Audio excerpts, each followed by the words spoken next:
కనకం వాళ్ళైతే కావ్య వాళ్ళ అత్తంటికి వస్తూ ఉంటారు. ఇక అపర్ణని చూసి షాక్ అవుతూ ఉంటారు. ఇక బామ్మ వాళ్ళందరూ అయితే హాల్లో కూర్చుని వాళ్ళని చూస్తూ ఉంటారు. ఇక కనకం వాళ్ళైతే అపర్ణదేవికి నమస్కారం పెడితే సరే కూర్చోండి అని అపర్ణ అయితే వాళ్ళని కూర్చోబెడుతుంది. ఇక కావ్య రాజు పైనుంచి కిందకి దిగి వాళ్ళ అమ్మ నాన్నని చూసి షాక్ అవుతూ ఉంటుంది కావ్య. అది చూసి అపర్ణ ఇట్రా అని గట్టిగా పిలుస్తూ ఉంటుంది కావ్యని. అది చూసి కావ్య భయపడుతూ ఉంటుంది. ఏంటి మీ అమ్మ నాన్న వస్తే పలకరించడం తెలీదా అని గట్టిగా అడుగుతూ ఉంటుంది. ఆ మాటలకి కావ్య అయితే చాలా హ్యాపీగా ఫీల్ అవుతూ ఉంటుంది. షాక్ కూడా అవుతూ ఉంటుంది.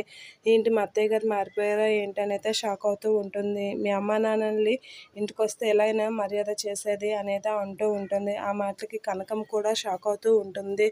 ఇక పంతులు గారితో కనకం పంతులు గారితో అపర్ణ అయితే ఇలా మాట్లాడుతూ ఉంటుంది. పంతులు గారు పూజలో కూర్చోవడానికి ఎంత టైం పడుతుంది అని అయితే అంటూ ఉంటుంది.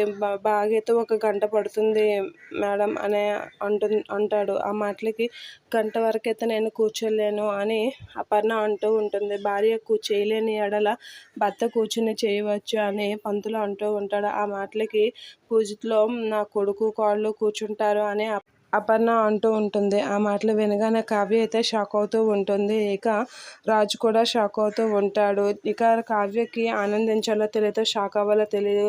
అలాగా వాళ్ళ అత్త కాసి చూస్తూ ఉంటుంది. చాలా హ్యాపీగా ఫీల్ అవుతూ ఉంటుంది కావ్య.